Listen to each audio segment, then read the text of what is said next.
예배소서 5장 15절에서 21절입니다. 예배소서 5장 15절에서 21절. 그런즉 너희가 어떻게 행할지를 자세히 주의하여 지혜 없는 자 같이 하지 말고 오직 지혜 있는 자 같이 하여 세월을 아끼라. 때가 악하니라. 그러므로 어리석은 자가 되지 말고 오직 주의 뜻이 무엇인가 이해하라. 술 취하지 말라. 이는 방탕한 것이니 오직 성령으로 충만함을 받으라. 시와 찬송과 신령한 노래들로 서로 화답하며 너희의 마음으로 주께 노래하며 찬송하며 범사에 우리 주 예수 그리스도의 이름으로 항상 아버지 하나님께 감사하며 그리스도를 경외함으로 피차 복종하라. 아멘. 제가 4년 전에 그러니까 2019년 4월 초에 폐암 진단을 받았습니다. 암이라는 선고를 받으면 충격을 받죠. 당황스럽더라고요. 이렇게 무섭다는 생각은 갑자기 안 들고 굉장히 당황스러웠어요. 뭐가 당황스러웠는가 하면 시간 계산이 안 맞은 거예요. 조금 더 있는 줄 알았더니 죽음이 가까이, 실제 가까이 이렇게 와서 내 삶이 내가 생각한 것만큼 길지 않을 수 있겠구나 하는 생각을 아주 심각하게 하게 됐었습니다. 이제 한 4년이 되니까 이제 조금 긴장이 풀어지기도 하지만 한참 이제 투병하고 이제 그럴 때 조금 제가 몸이 건강해 보이니까 1년 후 약속하자, 몇 달 후 약속하자 그럴 때 제가 약속을 안 했습니다. 어떻게 될 줄 몰라서. 1년 후를 내가 어떻게 알아? 몇 달 후를 내가 어떻게 알아? 이제 그런 마음이 있었는데 여러분 그 마음이 드는 순간 제가 굉장히 좋은 생각을 하나님이 하게 해주셨어요. 그러므로 잘 살아야지. 내 삶이 짧아졌으니까 허튼 짓 할 시간 없다. 낭비할 시간이 없다. 시간이 짧아졌으니까 내 시간은 더 귀한 시간이다. 긴 시간이 아니니까, 시간이 흔치 않으니까 짧아졌으니까 나는 잘 살아야 해 하는 생각을 했었어요. 저희 큰아이가 이제 미국에서 유학 공부를 했을 때 우리 큰 손녀딸이 2달 되기 전에 이제 지혜비를 따라갔어요. 뉴욕에서 공부를 했는데 우리 아들은 이제 학교에서 장학금을 받으니까 이제 큰 부담이 없었는데 손녀딸이 유치원 가게 됐는데요. 그놈의 동네는 유치원도 비싸더라고요. 유치원이 1년에 한 2만 5천 불, 3만 불 그런 걸 보낼 수가 없었어요. 또 유치원 아니면 조금 있다 초등학교 그냥 가면 되니까 2만 불, 3만 불씩 들여서 유치원 꼭 보내겠다는 생각을 못 했는데 어느 날 우리 손녀딸이 글을 읽지 못할 때인데 책을 거꾸로 들고 그냥 열심히 읽는 거예요. 저 엄마가 우리 며느리가 물었어요. 너 왜 그러냐? 그랬더니 기가 막힌 말을 했어요. 우리 손녀딸이 우리는 가난해서, 사실 가난하지도 않은데 우리는 가난해서 유치원을 못 가니까 나는 공부를 더 열심히 해야 해. 조그만 게 그 바람에 우리 며느리 울었잖아요. 그래서 제가 유치원 보내줬어요. 그 2만 불짜리는 아니고 그 캐톨릭 교회에서 하는 그 유치원을 찾았는데 그건 1년에 한 6천 불. 그건 내가 보낼 수 있겠다 해서 아이 유치원을 보냈던 기억이 있습니다. 우리는 가난해서 유치원을 못 가니까 공부를 더 열심히 해야 해. 나는 암에 걸려서 그렇게 시간이 많이 남지 않았으니까 더 잘 살아야 해. 이게 맥에 통하지 않아요? 그래서 제가 이름을 하나 지었어요. Beautiful Landing. 어차피 이제 내 인생은 내려가는 길인데 죽음을 향해 가는데 근사하게 살다가 근사하게 죽어야지. 그냥 쩔쩔매고 우울하고 불안하고 두려워하고 그러면서 세월 낭비하면서 그럴 시간이 없다 하는 생각을 하게 되었어요. 그런 생각을 하게 된 가장 중요한 성경적인 바탕이 오늘 본문의 말씀이에요. 제가 오늘 참 좋아하는 말씀이거든요. 설교도 많이 하고 하나님이 우리에게 너희들 어리석은 자가 되지 말고 지혜 있는 사람이 되라 이렇게 말씀하시면서 어떤 사람이 지혜 있는 사람인가 하면 세월을 아끼는 사람이 지혜로운 사람이다. 세월을 낭비하는 사람이 어리석은 사람이야. 여러분, 사람들은 시간을 귀히 여겨요. 시간은 돈이다. 시간은 금이다. 그러는데 제가 어느 날 깨달았어요. 시간은 생명이다 하는 걸 알았어요. 제가 자라난 모교에서 제가 이제 전도사 부목사를 했었는데 가난한 산동네에 있는 교회였어요. 굉장히 가난한 교인들이 많았어요. 아주 가난한 집의 아이인데 초등학교 5학년짜리 아이인데 맹장에 걸렸어요. 가난한 집 아이들은 둘 중에 하나더라고요. 일찍 처리들든가 아예 엇나가든가. 그런데 얘는 일찍 처리든 아이였어요. 엄마가 걱정할까 봐 맹장이 터질 때까지 참았어요. 이 미련한 자식이. 맹장이 터졌어요. 그 염증이 창자로 다 퍼져서 복막염이 되었어요. 열이 올라가고 혼수 상태에 빠지고 병원에 갔는데 의사가 살지 죽을지가 절반 정도까지 몰렸는데 기도 많이 하고 교인들이 해서 병원에 저도 가 있었는데 의사가 이제 고비를 넘겼습니다. 이젠 살았습니다 하는 말을 듣고 제가 이제 사무실로 올라오다가 생각했어요. 이 자식 하마터면 죽을 뻔했네. 여러분, 죽을 뻔했으니까 산 거잖아요. 근데 살았다는 뜻이 뭔가 하니까 안 죽는 거죠. 언젠가 또 죽을 거 아니에요. 얘는 12살에 죽을 뻔했는데 살았다는 뜻이 안 죽는다는 것이 아니라 시간을 연장했구나 하는 걸 알게 됐어요. 그때 제가 깨달았어요. 시간은 세월은 생명이구나. 그러니까 시간을 낭비하고 세월을 낭비한다는 것은 생명을 내다버리면서 사는 거구나. 그래서 세월을 아껴야 되는구나. 그게 지혜구나 하는 것을 깨닫게 되었어요. 근데 어떻게 하면 세월을 아끼나? 세월을 아끼라라고 하는 그 헬라어 원어에는 이런 뜻이 있대요. 주어진 기회를 잘 활용하시오. 전혀 딴 말이잖아요. 세월을 아껴라, 주어진 기회를 잘 활용해라. 전혀 다른 말 같은데 이렇게 붙이면 딱 맞아요. 하나님이 기회를 주신 걸 놓치지 않고 잘 활용하면 세월을 아낀 거예요. 하나님이 기회와 은혜와 축복을 주셨는데 그걸 모르고 놓치면 그게 세월을 낭비한 거죠. 그래서 그렇구나. 주어진 기회를 잘 활용하는 것이 지혜로운 거고 세월을 아끼는 것이구나. 이렇게 정리가 되었어요. 그런데 주어진 기회라고 하는 말을 제가 깊이 읽게 됐어요. 보통 주어진다는 말과 기회라는 말을 하면 우리는 습관적으로 주어지는 기회를 생각해요. 늘 기회는 앞에 있다, 미래에 있다고 생각해요. 자기 지금 현재 상태가 기회라고 생각하는 사람이 되게 없어요. 난 지금 힘들어. 나는 기회를 잃었어. 그래도 한번 오겠지. 기회는 늘 미래에 있어요. 고등학교 때 선생님 한 분이 이렇게 얘기해 주셨어요. 사람에게는 누구에게나 3번의 기회가 온다. 누구에게나 오는데 그 기회의 앞머리는 사자 같고 뒷머리는 대머리 같아서 앞에서 잡으면 갈기가 있어서 잡을 수 있어. 근데 어영부영 하다가 놓쳐서 뒤에서 잡으려면 머리가 없어서 못 잡아. 그러니까 기회는 앞에서 잡는 거야. 기회를 놓치면 안 돼. 저는 말 잘 듣는 의사가 있어요. 그런 말 들으면 이제 벌써 이루고 있는 거예요. 오기만 와라. 난 2번째까지 안 간다. 첫 번째 꽉 잡아야지. 그런데 오늘 이 말씀을 읽게 됐는데 성경은 주어지는 기회를 잡으라는 말도 없고 기회는 인생에 3번 온다는 말도 없어요.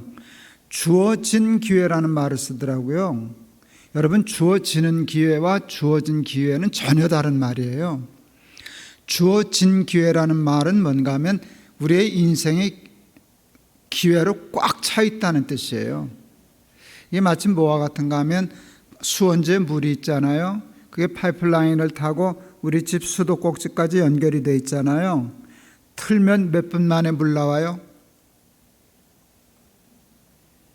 모르세요? 틀면 몇 분 만에 물 나와요? 그냥 그 자리에서 나오잖아요. 왜 그래요? 수원지에서부터 우리 집 수도꼭지까지 물에 공백이 없는 거예요. 물로 꽉 차 있는 거예요. 그러니까 틀면 꽉 나오는 거예요. 제가 그 생각이 들었어요. 주어진 기회라는 말은 뭔가 하면 하나님이 우리 인생의 기회를 꽉 채워놓으셨다는 거예요. 어제도 기회, 오늘도 기회, 내일도 기회, 기회에 공백이 없다는 거예요. 기회는 이미 주어졌다는 거예요.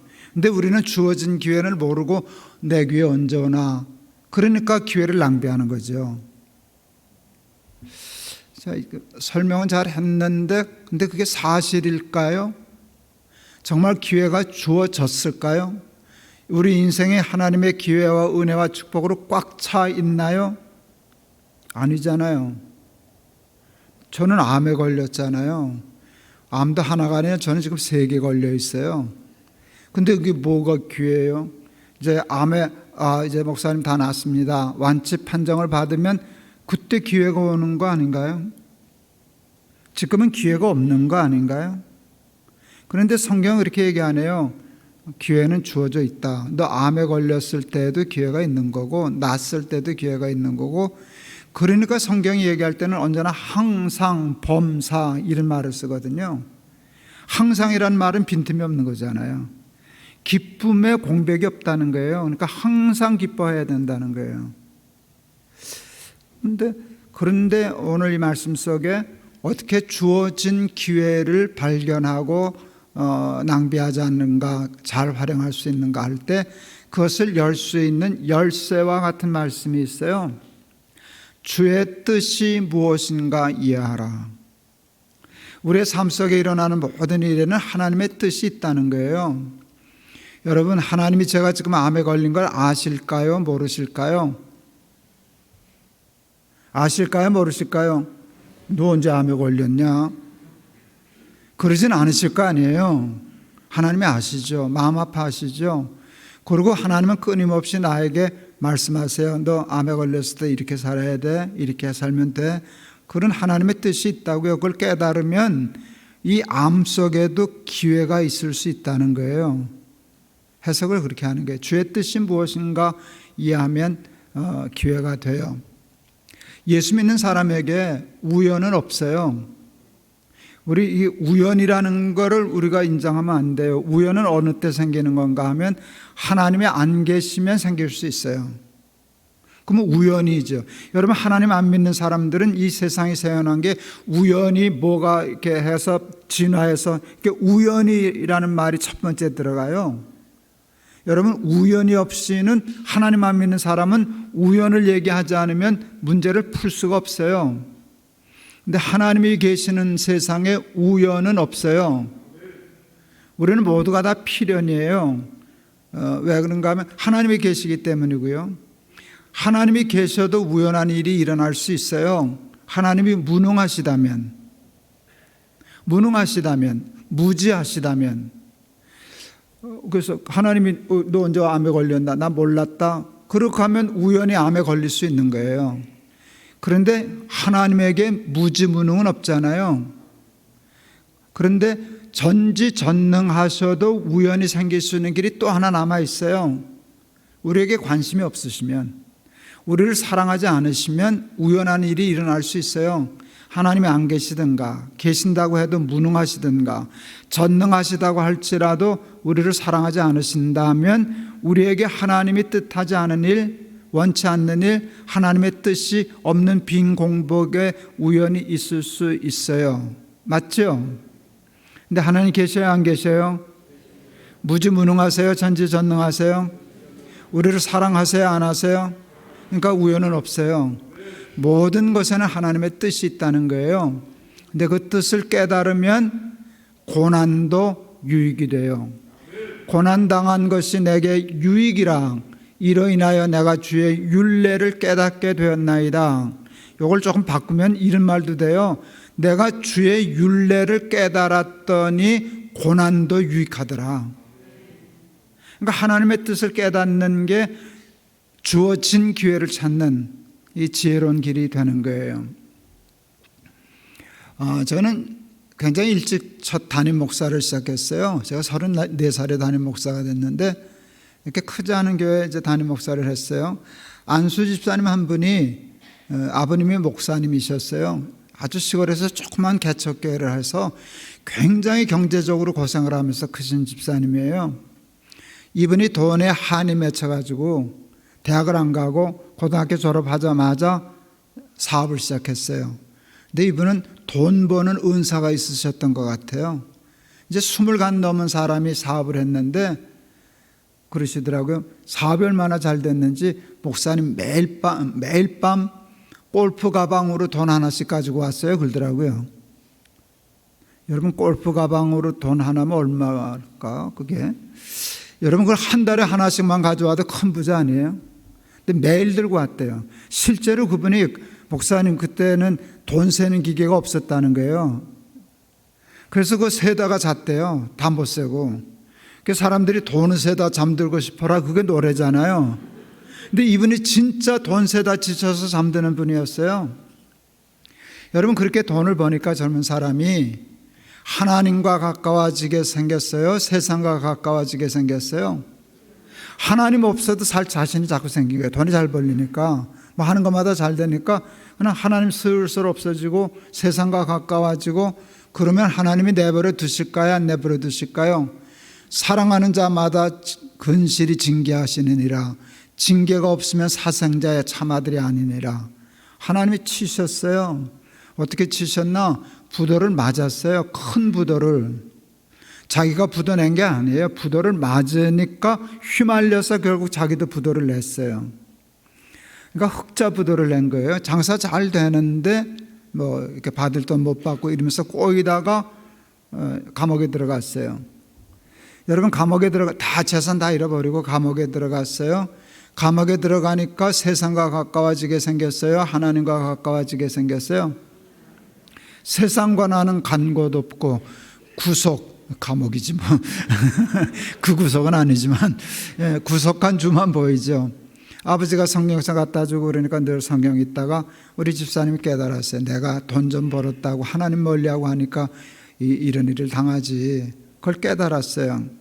깨달으면 되는 거거든. 하나님이 그걸 깨달으라고 고난을 주셨으니까 그 목적을 달성하면 고난은 치우신다고요. 그래서 문제가 해결돼서 석방됐어요. 나왔어요. 그리고 다시 사업을 시작했어요. 제가 이제 담임 목사로 갔을 때는 다시 사업을 하는데 이분은 돈 버는 은사가 있다네 그랬잖아요. 또 사업을 잘 하시는 거예요. 돈을 엄청 버시는 거예요. 어떻게 할까요? 11절 내는 거 보면 알지. 뭐 11조가 어마엄청나서 무슨 사업을 하는데 11조를 이렇게 내시나? 근데 도무지 이해가 안 가는 게 있었어요. 11조를 그렇게 내면 이제 예상되는 게 있거든요. 차는 뭐 슈퍼카를 탄다든지 뭐 최소한 벤츠는 탄다든지 그래야 되는데, 그때 집사님이 1200cc 뭐 폐차 직전에 엑셀인가 그걸 타고 다녔어요. 그러니까 11조하고 차가 안 맞는 거예요. 근데 대개 다른 사람들도 안 맞아. 거꾸로 안 맞지. 저 차를 보면 11조는 저 정도를 해야 되겠는데 어떻게 저 차를 타면서 11조는 저렇게 하나? 뭐 그렇다고 내가 세무감사는 할 수도 없고. 그런 사람이 많은데 이분은 거꾸로, 아니 11조를 저렇게 하는데 어떻게 저 차를 타고 다니까 이해가 도무지 안 갔어요. 신방을 갔어야 돼. 신방이어서 잠실에 계셨는데 그때 잠실에 10평짜리 아파트가 있었어요. 10평짜리 아파트 방 2개 이렇게 조그만 거 붙어 있고 그냥 부엌 있고 화장실 있는데요. 거기서 살아요. 이것도 또 안 맞잖아. 그래서 하도 궁금해서 물었네. 집사님네 11조 하는 거 보니까 사업이 잘 되는 모양이신데 사업 잘 됩니다. 근데 이해가 안 간다고. 이 11조하고 집이. 그랬더니 웃더라고요. 예, 그게요. 그 전에 부돈에서 그 빚졌던 거 그거 갚느라고 그런다고. 그러면서 기가 막힌 말을 했어요. 빚 갚는 거 재밌어요. 그러더라고요. 신기한 말을 들었어요. 빚은 떼먹는 게 재밌지 무슨 갚는 게 뭐가 재밌을까? 근데 빚 갚는 거 너무 재밌다고. 왜 빚 갚는 게 재밌느냐 그랬더니 이렇게 열심히 쫓아다니면서 악착같이 갚아주니까 사람들이 그런데요. 집사가 다르구만, 목사들이 다르구만, 예수 믿는 사람이 다르구만 해서 하나님이 영광 받으시는 것 같아서 너무 기쁘다고. 내가 그 얘기를 듣다가 너무 감동했어요. 그래서 집사님 그때 잘 망했었네 그랬더니 그냥 무릎을 탁 치더니 그러더라고요. 예, 맞아요 목사님, 제가 잘 망했어요. 그 다음 말이 기가 막히더라고요. 그때 안 망했으면 저는 망했어요. 이게 맞는 거예요. 안 망했으면 망했어요. 하나님이 망하게 하셨어요. 근데 망한 것이 기회가 된 거예요. 왜요? 그 속에 들어있는 하나님의 뜻을 깨닫고 회개하고 돌이키니까 그게 기회가 된 것이잖아요. 그때 안 망했으면 그 집사님 세상적으로 잘 나갔을는지 모르지만 그건 사망으로 가는 길이잖아요. 여러분, 어떤 일을 만나도 하나님의 뜻을 깨닫고 하나님의 뜻을 붙잡으면 그것이 삶의 큰 축복과 기회가 되는 줄을 믿습니다. 목회하거나 이렇게 살다 보면 목사인 저에게도요, 앞이 캄캄한 일을 당할 때가 있어요. 이젠 죽었구나, 이건 해결 방법이 없구나, 이젠 내 인생 끝이구나, 이렇게 큰 터널 속에 끝이 보이지 않는 터널에 갇힌 것 같은 때가 있어요. 그땐 누구도 도움이 안 돼요. 아내도 도울 수가 없고 자식도 도울 수가 없고 누구도 도울 수 없어서 그냥 깜깜한 데 있을 때, 그때 제가 하는 일은 성경책 들고 휴대폰 들고 가요. 그 속에 성경 사전이 있거든요. 그리고 메모지하고 볼펜 놓고 독방에 가 앉아 있어요. 책상에 앉아 있어요. 그리고 가만히 이렇게 있으면 말씀이 툭툭 팝콘처럼 튀어올라요. 평생 설교하고 살았으니까 여기 저장되어 있는 말씀들이 있잖아요. 그게 툭 생각나요. 근데 생각은 나는데 그게 몇 장 몇 절인지까지 다 기억 못해요. 그러면 그때 사전 찾아요. 그래서 쭉 생각나는 말씀을 적어요. 어느 정도 다 되면 한참을 읽으면 그게 A 유형, B 유형, C 유형으로 이렇게 나뉘어져요. 그러면 다시 정리해요. 거기에 답이 있는 거예요. 이렇게 해라, 이렇게 해라, 이렇게 해라. 답이 나와요, 말씀 속에서. 그러면 앞이 캄캄해질까요? 환해질까요? 환해질까요? 캄캄해질까요? 더 깜깜해져요. 더 깜깜해져요. 왜 더 깜깜해지는 줄 아세요? 내 생각과 하나님의 생각이 다르기 때문이에요. 그 말씀을 딱 받아들면 참 하나님 너무하신다. 살라는 말이야, 죽으라는 말이야. 내 죽게 돼서 저거 하는데 살라는 말이야, 죽으라는 말이야. 그런데 믿음은 있잖아요. 하나님이 옳지, 내가 이해를 못하는 것이지. 그러니까 내 생각대로 가면 죽어. 뭐 어차피 죽는 거야. 이젠 죽게 생겼으니까 뭐 어차피 죽을 건데 믿구나 죽자. 한번 이 길로 가보자. 그렇게 되면 그 다음에 기도해요. 왜? 머리로는 됐는데 여기는 안 풀리잖아요. 불안하잖아요. 그러니까 하나님 이 말씀대로, 이해 안 되는 말씀대로 더 깜깜한 말씀을 행할 수 있는 믿음을 주세요 라고 기도하면 여기에 새싹 돋듯이 돋아요. 용기가 생겨요. 그리고 어느 순간에는 그렇게 해요. 에스더의 고백과 똑같아요. 죽으면 죽지 뭐. 믿다 죽으면 천당이지 뭐. 죽으면 죽으리라고 하고 그 요단강 물에 발을 탁 디디듯이 디디면 갈라져요. 그러면 이 찬송가가 생각나요. 하늘 가는 밝은 길이 내 앞에 있으니 슬픈 일을 많이 보고 늘 고생하여도 하늘 영광 밝음이 얻은 군을 헤치니 예수 공로 의지하여 항상 빛을 보다다. 그리고 실제로 저지르면 좁은 길인 것 같은데 길이 탁 열려요. 그러면 성공하고 승리하고 문제가 해결이 돼요. 여러분, 모든 삶의 문제는요, 주의 뜻이 무엇인가를 이해하는 순간 풀려요. 이해하고 그 말씀대로 순종하면 그게 기회가 되고 축복이 되고 은혜가 돼요. 암에 걸리니까 하루 종일 제가 유튜브를 보고 있는 거예요. 왜? 암에 대해서 알려고. 뭐 수많은 정보가 있어요. 그런데 우리 말이 맞아요. 아는 게 병이다. 알면 알수록 더 힘들어지는 거예요. 그러니까 이게 하루 종일 우울하고 불안하고 두렵고 화나고 이런 감정이 아주 복잡하거든요. 하루 종일 그러고 있으니까 내가 어느 날 발견하게 됐어요. 내가 암 충만한 삶을 살더라고요. 암에 아주 충만한 거예요. 온 삶에 빈틈없이 암이 나를 짓누르고 지배하는 거예요. 그러니까 이건 살아있어도 죽은 거예요. 죽은 다음에 죽은 게 아니라 지금은 아직 살아있는데도 암으로 말미암아 죽은 삶을 살고 있더라고요. 화딱지가 나서 이게 뭐 하는 짓이냐. 나 목사인데, 나 예수 믿는 사람인데. 그때 제가 이런 말을 썼어요. 가오가 있지. 내가 목사인데 가오가 있지. 암에 걸렸지 가오가 없냐. 그 무슨 그 영화, 형사 영화에 그 유명한 대사가 있거든요. 우리가 돈이 없지 가오가 없냐. 이게 내가 암에 걸렸지 가오가 없냐. 암은 내가 죽을 수는 있어도 이렇게 창피하게는 안 죽는다. 나도 암에 걸려서 죽을 수는 있지. 그래도 폼나게 죽어야지. 우리 아버지는 암에 걸렸는데도 그걸 잘 이기고 꿋꿋이 저거 하다가 야, 예수를 믿는다는 게 저런 거구나. 뭐 이런 가오를 자꾸 죽어야지. 그 생각을 했어요. 그래서 무슨 생각을 했는가 하면 일어나면 유튜브 찾지 말고 성경을 보자. 암에 대한 정보를 캐기 전에 말씀 속에 있는 은혜로 내 마음을 채우자. 그게 애들 말로 선빵이에요. 선빵을 날리자. 그래서 은혜를 꽉 채우자. 그 다음에 여기 들어오면 자리가 없네. 걱정, 우울, 불안, 두려움 이게 밀려오거든요. 암 환자들은. 근데 여기 먼저 일어나자마자 은혜를 이렇게 꽉 채워놓으면 이 자리가 없다. 그러니까 은혜가 고난을, 고통을 물리치는 거예요. 근데 보통은 고난이 은혜를 물리치거든요. 고난이 꽉 차니까 은혜가 없어지는 거예요. 그러니까 살 수가 없는 거예요. 순서를 바꾸자. 제가 40대 때 담임 목회할 때 그때 교회개혁이라는 그에 제가 아주 몰두했어요.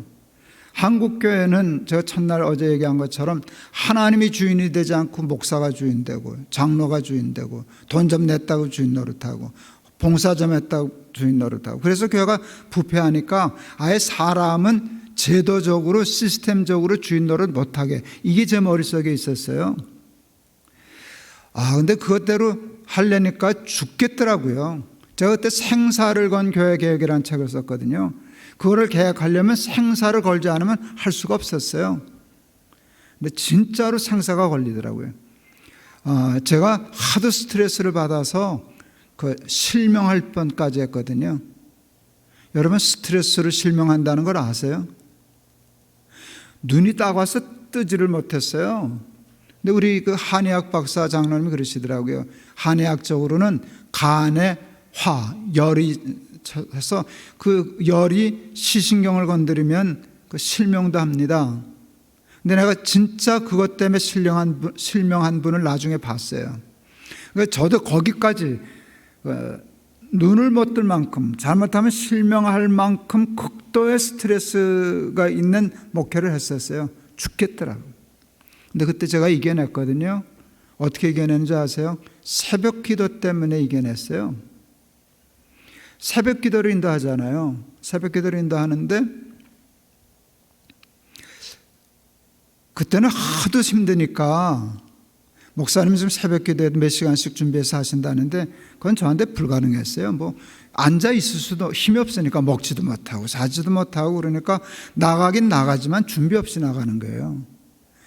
준비 없이 나가는데 그냥 나가서 그저 뭐 몇십 분 잠깐 이렇게 설교할 하루 한 장씩 읽었거든요. 창세기. 근데 하나님이 그때 살리려고 은혜를 주시는 거예요. 보면 보이더라고. 성경을 딱 열면 그날 나한테 꼭 필요한 은혜의 말씀이 있는 거예요. 이게 설교가 참 레위기 같은 데 걸리면 참 힘들어요. 그 레위기 전체를 가지고 한두 번 설교는 할 수 있어요, 목사는.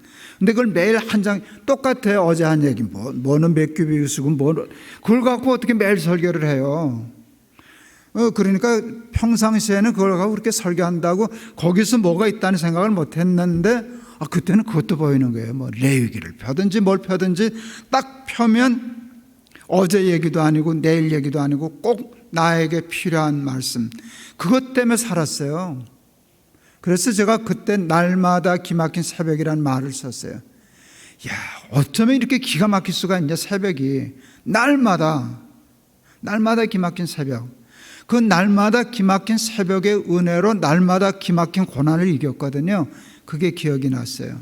그러니까 지금 암 충만할 때도 날마다 기막힌 새벽의 은혜로 이 우울과 불안과 짜증과 두려움과 공포와 이런 것을 물리치자. 그래서 시작한 게 날기새예요. 하려고 그랬더니 우리 둘째 아이들이 그 영화 전공했거든요. 아버지 목사잖아. 그래. 아버지 혼자 하지 말고 그거를 그냥 유튜브에 찍어서 올려. 그러면 아버지 같은 사람, 많은 사람들이 같이 은혜를 나누는 거 아니야. 그래서 시작한 게 날기새예요. 제가 그거 시작할 때는요, 혹시 여러분 보시는 분은 첫 방송했을 때 제 그 사진이 언제나 나와요. 그때는 앉아있을 힘이 없을 때였어요. 여러분 이렇게 서 있는 게 힘들면 앉으면 되잖아요.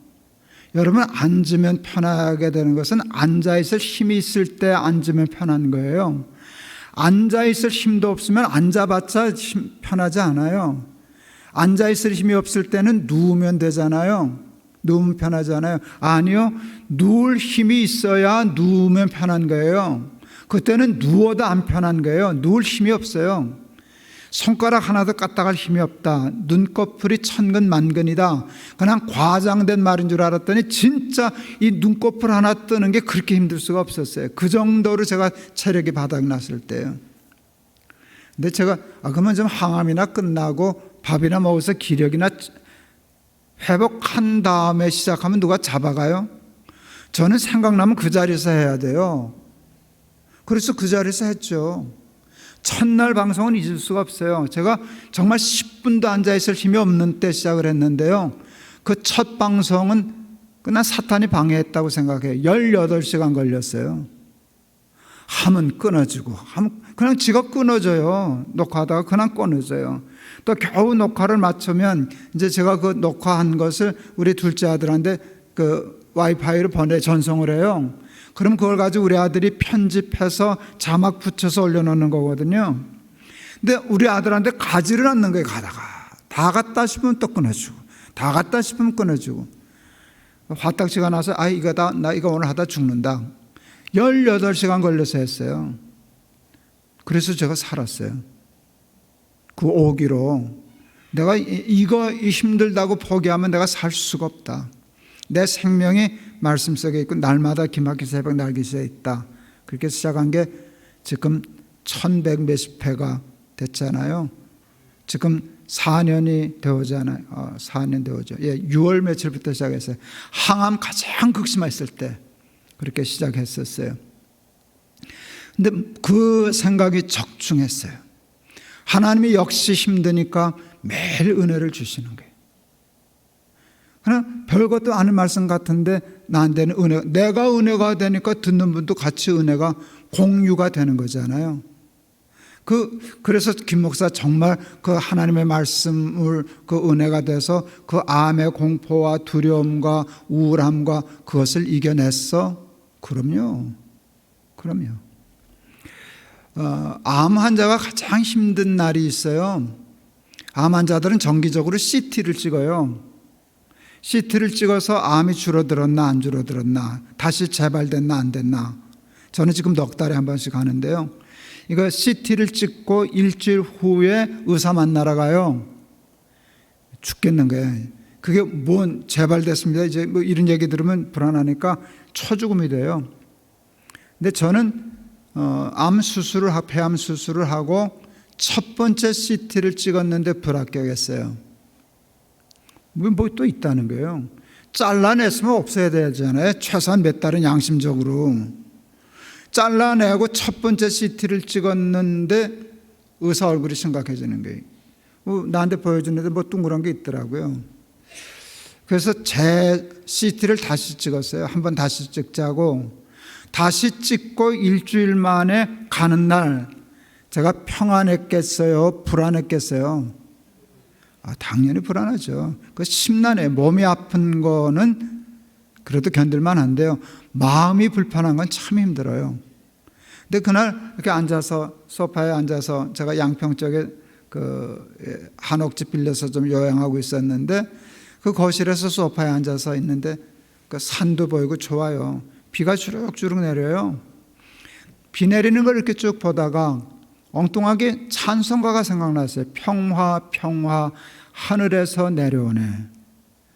평화가 하늘에서 내려와. 그 말이 맞더라고요. 평안과 평화가 내 속에서는 솟아나질 않아요. 내가 너무 지금 힘든 상황이니까, 기진맥진했으니까. 그런데 평화가 내려오면 가서 앉아 있으면 되겠네, 누워 있으면 되겠네. 그래서 나도 모르게 하나님 앞에 그랬어요. 하나님 평화를 주세요. 제가 지금 심란합니다. 이게 수술 겨우 해서 제가 하는데 이게 지금 몇 달도 안 돼가지고 첫 CT에 걸렸습니다. 평화를 주세요. 그러는데, 그러니까 그 찬송가가 고장난 레코드처럼 평화 평화 하늘에서 내려오는데, 진짜 평화가 내려오더라고요. 근데 내 마음에서 불안이 없어지기 시작했어요. 그때도 이제 날기세 녹화를 할 때인데, 그때도 이제 병원에 가기 전에 날기세 녹화해서 보내놓고 가려고 그러는데, 그때는 제가 설교를 하고는 찬송가를 한 자씩 제가 불렀어요, 제 목소리로. 근데 요즘은 그 AI가 그걸 자꾸 저작권 시비를 걸어요, 이 기계가. 근데 찬송가는 저작권에 안 걸리거든요. 오래된 게. 그 다 시효가 지난 건데.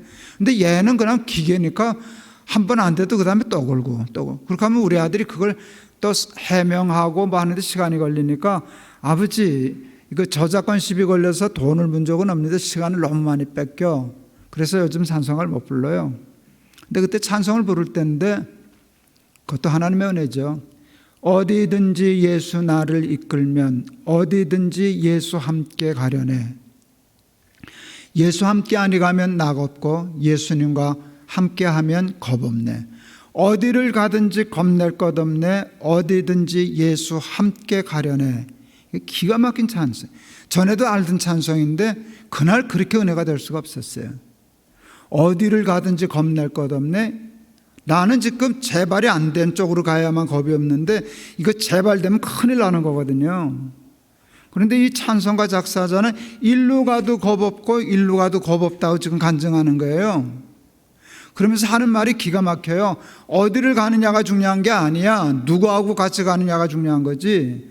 예수님과 함께 가면 재발됐습니다. 이 길로 가도 겁낼 것 없어. 사망의 음침한 골짜기를 다닐지라도 주의 지팡이와 막대기가 나를 안위하시나이다.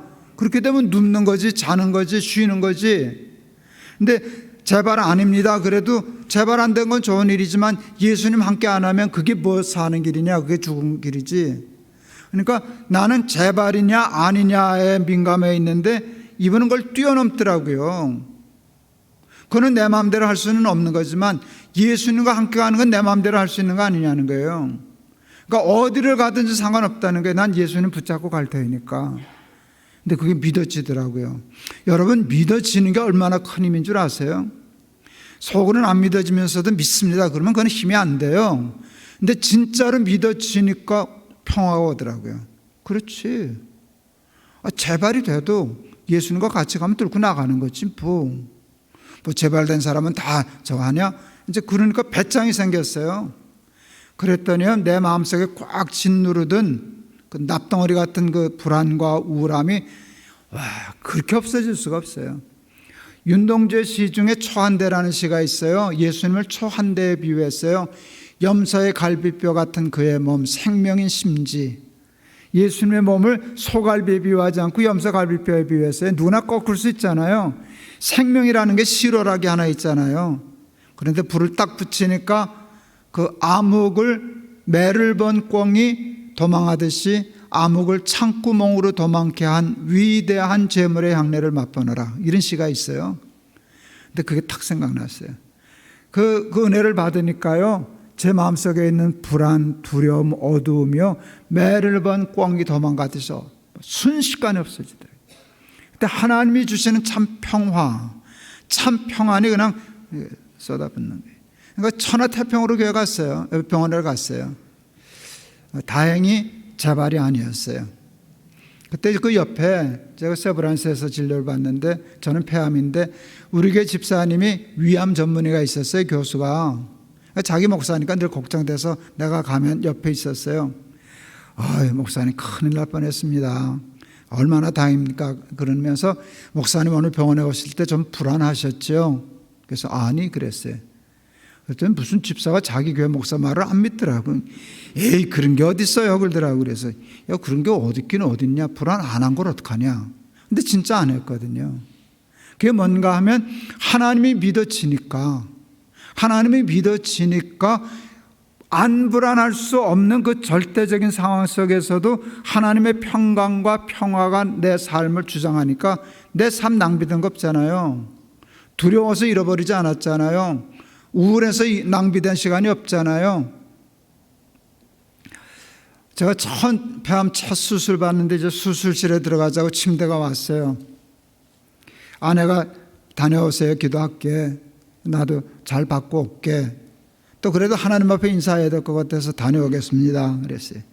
그랬더니 하나님이 저한테 마음에 같이 갈 건데 깜짝 놀랐어요.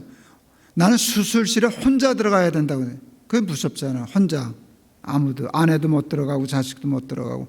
그게 얼마나 심란한 상황이에요. 수술실에 들어가는 건데. 경험도 없고.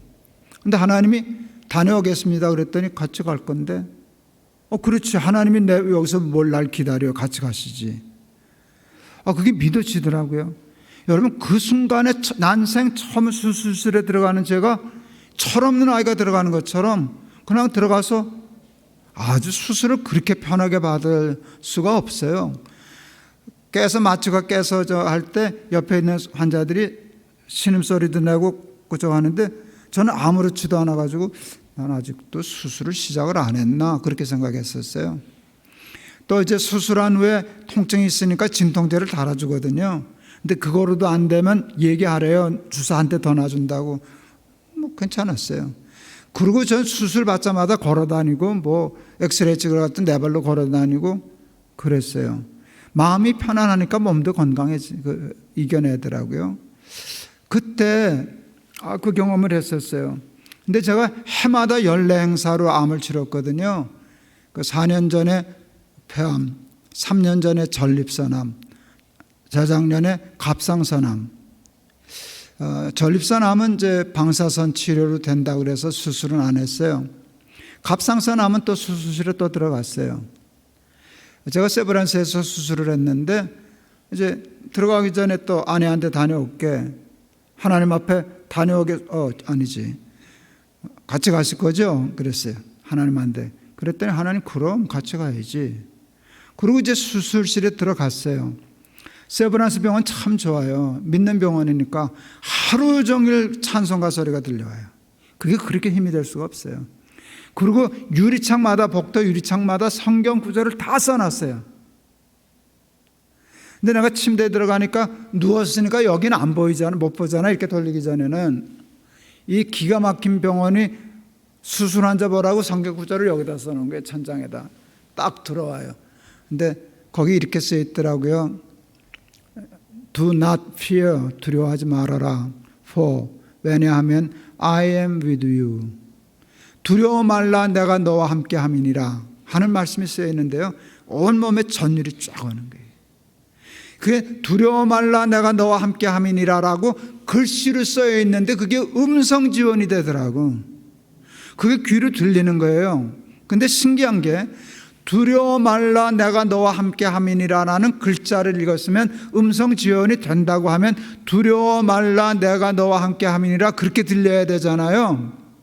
두려워 말라, 내가 너와 함께 함이니라고 쓰였는데 음성은 이렇게 들리는 거예요. 거봐, 내가 같이 간다 그랬잖아. 내가 같이 간다 그랬지? 그게 여기 두려워 말라, 내가 너와 함께 함이니라. 그게 하나님이 나한테 하신 말씀이에요. 여러분, 살다 보면 어려운 일도 당하고 죽을 일도 당하고 깜깜한 일도 당하고 태산을 넘어 험곡에 가도 빛 가운데로 하나님 놓치지 않고 그의 말씀 붙잡고 하나님의 말씀의 은혜가 되면 여러분 두려움이 없어요. 걱정이 없어요. 그건 제가 경험해서 간증할 수 있어요. 그러니까 주의 뜻을 이해하고 주의 뜻을 붙잡고 하나님의 말씀이 내 삶에 있으면은요, 주어진 기회, 암에 걸렸거나 무슨 병에 걸렸거나 사업에 실패를 했거나 무슨 일을 당했거나 그 모든 속에서도 합력하여 선을 이루는 축복의 시간들이 될 줄을 믿습니다. 암 수술하고 폐암 수술하고 침대에 딱 올라와서 누웠는데 하나님이 내 백성을 위로하라 그러셨어요. 기가 막혔어요. 제가 하나님 앞에 그랬어요. 하나님, 누가 누구를 위로합니까? 나 지금 암 환자입니다. 지금 막 수술받고 올라와 누웠습니다. 내가 위로를 받을 사람이지 누구를 위로할 사람입니까? 어떻게 나한테 이때 누구를 내 백성을 위로하라 그러십니까? 그런 마음이 있었어요. 조금 불편했어요. 근데 하나님이 끊임없이 내 백성을 위로하라 하는 마음을 주셔요. 근데 그러니까 깨닫게 되더라고요. 네가 암에 걸렸으니까 암에 걸린 사람들을 위로할 수 있는 능력이 생긴 거야. 그러니까 이해가 가더라고요. 실제로 나중에 알게 됐는데요. 제가 암에 걸리기 전에 우리 교인들 중에도 암 환자들이 덜어 있으니까 집사님 얼마나 힘들어요, 장로는 얼마나 힘들어요 하면 위로를 받지. 목사가 걱정해주고 기도해주니까. 그런데 내가 암에 걸리고 저도 아주 유별나게 힘들게 했거든요. 항암. 그걸 교인들이 아는데 내가 집사님 얼마나 힘들어. 똑같은 말을 했는데 위로는 10배, 100배를 받더라고요. 제가 그래서 이거 암도 은사인가? 지금 그러고 돌아다닌다니까요. 은사지. 능력이 생겼어요. 백성을 힘들고 어려운 사람들을 위로할 수 있는 능력이 생겼어요. 이제 그래서 내 백성을 위로하라 그러셔가지고 저는 빨라요. 생각하면 빨라요. 그래서 그 자리에서 집회를 기획하고 만들었어요. CMP라는 집회를 만들었어요. Comfort My People. 그게 CMP지. 코로나 때문에 지금 중단되어 있었는데 6차까지 집회를 했었어요. 그 첫 집회도요, 제가 항암으로 정말 누워있을 힘이 없을 때 들것서 실려와야만 올 수 있는 그때 시작했어요. 좀 몸 추스리고 하면 누가 잡아가나.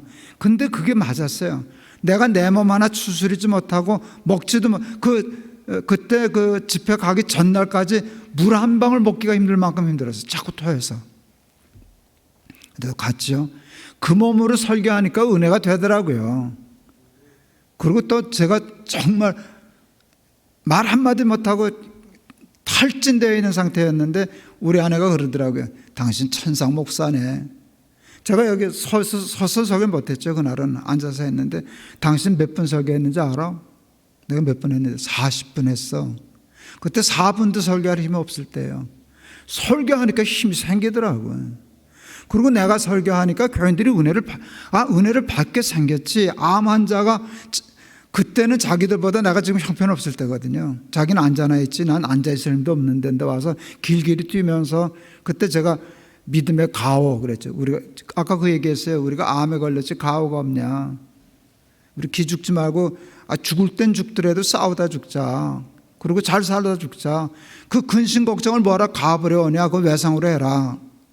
그걸 미리 땡겨서 뭐하라 고민해. 그날 가서 하지. 제가 이렇게 지금 건강한 상태지만 암은 늘 재발의 위험성이 있어요. 그거 생각하면 불안해요. 근데 내가 생각해요. 그건 그때 가서 생각하자. 걸릴 수도 있겠지. 안 걸리면 좋겠지만, 재발 안 되면 좋겠지만. 재발 됐을 때 생각해도 늦지 않아. 지금 괜찮은데, 이렇게 쌩쌩한데, 지금은 내 몸으로 할 수 있는 좋은 일 하자. 집회 다니자. 날기세 열심히 하자. 여러분, 그러고 살아요. 우리 CMP 집회와 날기세를 열심히 하던 우리 분이 한 분 계셨는데, 3년 전에 돌아가셨어요. 그분이 돌아가신 후에 그 딸이 저한테 편지를 보냈어요. 아버지가 그 CMP 집회와 날기세 열심히 하셨는데 아버지가 돌아가셨다고. 그 말기암 되면 좀 힘들거든요. 굉장히 고통스러우셨는데 목사님의 날기세와 CMP 집회 때문에 잘 이기고 돌아가셨습니다 라고만 얘기해도 근사한 일이잖아요. 근데 그 딸이 이렇게 썼어요. 그 극심한 고통과 속에서도 날기세와 CMP 집회 때문에 우리 아버지가 천국처럼 지내다 가셨습니다. 이거 망치로 한 대 얻어맞은 기분 들더라고요. 이거 열심히 해야 되겠구나. 지금 내가 하고 있는 일이 그런 거구나. 여러분, 제가 집회한다고 암 환자가 다 펄떡펄떡 그러면 좋겠지만 꼭 그런 건 아니잖아요. 많은 분 돌아가셨어요. 실제로 돌아가셨죠. 그런데 그분이 돌아갈 땐 돌아가더라도 그 은혜 때문에 그 암의 고통 속에서도 천국을 그게 과장도 아니고 나 듣기 좋으라고 한 말도 아니에요. 그게 진짜 그런 거거든요. 그 은혜는 그런 거예요. 그러니까 주의 뜻이 무엇인가를 이해하면은요, 여러분 삶의 형편이 어떻든지 간에 그것을 뛰어넘어요. 미신적인 종교는요, 팔자를 믿어요. 그래서 그 팔자를 고치려고 그래요. 환경에 따라서 좋기도 하고, 이 환경 저 환경이 있는데 그러니까 좋은 환경 달라고, 팔자 좋게 해달라고, 고치게 해달라고 그러잖아요. 근데 예수를 믿는 사람들은 환경을 뛰어넘어요. 기독교인들은 물론 환경 바꿔달라고 기도해도 돼요. 사업 좀 잘 되게 해주세요. 우리 아들 좋은 대학 가게 해주세요. 건강하게 해주세요. 그게 잘못된 건 아니에요. 근데 기독교인은 그것을 뛰어넘어요. 추수감사절이 되면 우리가 하박국서를 잘 읽죠. 무화과 나무에 열매가 없어도, 외양간에 소가 없어도, 우리의 양이 없어도 구원의 하나님을 인하여 기뻐하리로다. 여러분, 구원은요, 환경을 뛰어넘는 거거든요. 이걸 뛰어넘으니까 무화과 나무에 열매 있으면 좋지. 없어도 상관없는 거예요. 구원을 받았으니까. 그러니까 이 환경의 지배를 받질 않아요. 내 평생에 가는 길 편하든지 큰 풍파로 험하든지 내 주 예수 나 함께 계시오니 내 마음이 늘 편하다. 높은 산이 거친 들이 초막이나 궁궐이나 내 주 예수 모신 것이 그 어디나 하늘나라. 높은 산 거친 들, 초막, 궁궐. 궁궐이면 좋지. 그런데 초막이 있어도 괜찮대요. 높은 산이 가로막아도 괜찮대요. 내 주 예수 모신 것은 궁궐도 천국이고 초막도 천국이고 높은 산도 천국이고 거친 들도 천국이라는 거예요. 그러니까 예수를 믿으면은요, 세상이 우리를 감당 못해요. 어떤 환경과 처지 속에서도 우리는 주어진 기회를 활용할 줄 아는 능력 있는 사람이 되는 거예요. 여러분, 그러다 보면 암에 걸리기도 하고 사업에 실패하기도 하고 어려움을 겪기도 하지만 항상 잘 사는 사람이 되는 거예요. 뷰티풀 랜딩을 할 수 있는 거예요. 제가 이제 회갑할 때 우리 아이가 미국에 유학 중이었어요. 아버지 한갑이라고 나올 수 있는 처지가 아니니까 그냥 아부성 편지를 한 장 보냈더라고요. 그 아이가 이렇게 썼어요. 아버지는 40대가 전성기인 줄 알았습니다. 전성기, 무슨 전성기, 40대 죽다 살았는데. 제가 그때 교회 개혁한다고 죽기 살기를 할 때거든요. 애가 그거 다 봤는데도 애 눈에는 그게 전성기로 보였던 것 같아요. 근데 나도 동의가 돼요. 힘들었지만 그때가 내 전성기였어. 그래, 목사가 하나님 주인 되신 교회 한다고 십자가 지고 죽기 살기를 하는 거, 그 전성기지. 힘은 들었지만 전성기 맞아. 동의가 됐어요.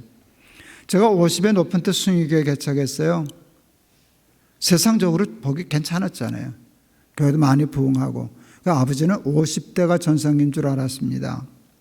근데 제가 회갑할 때 전 58살에 담임 목사 내려놨거든요. 그리고 뭐 재단 만들고 아프리카 다니고 베트남 다니고 노숙자 쪽방 이런 이제 일하는데 그것도 잘 되니까 아버지는 지금이 전성기입니다. 아버지 70대가 기대됩니다 그러더라고요. 그래서 나도 그렇다 그랬어요. 근데 전성기는 무슨 전성기? 예수 앞에 암에 걸렸는데 연례적으로 걸었는데요. 꺾여도 그냥 탁 목이 꺾인 거잖아요. 인생으로 얘기하면 지난 4년이 저는 가장 고통스럽고 힘든 시간이었어요. 사실 다시 돌아도 보기 싫어요. 지금 우리 교회 장로님 한 분 지금 암으로 투병하시는데 우리 어제 여기 오기 전에 그 집 들러서 내가 신방하고 왔는데요. 제가 조금이라도 겪어봤기 때문에 암 환자를 보면 마음이 아파요. 얼마나 힘든지를 머릿속으로 하는 게 아니라 내가 몸으로 하니까. 그래서 얼마나 힘들까. 그래요. 지난 4년이 제 인생에는 최악의 해였죠. 당연히 인간적으로. 그런데 지난 4년이 저에게는 전성기였어요. 최고의 해였어요. 최고의 해였어요. 뭐 그렇게 좋은 일이 있었나? 좋은 거 없었다니까. 암을 4년 동안에 3개 알았으면 뭐 막장이지. 그런데 그 속에서 내가 하나님 말씀 붙잡고 은혜 붙잡고 하나님 주신 소명하겠다고 이리 뛰고 저리 뛰었더니요, 예, 제가 평생 목회했던 열매를 지금 4년 동안에 그보다 더 거두고 있을걸요.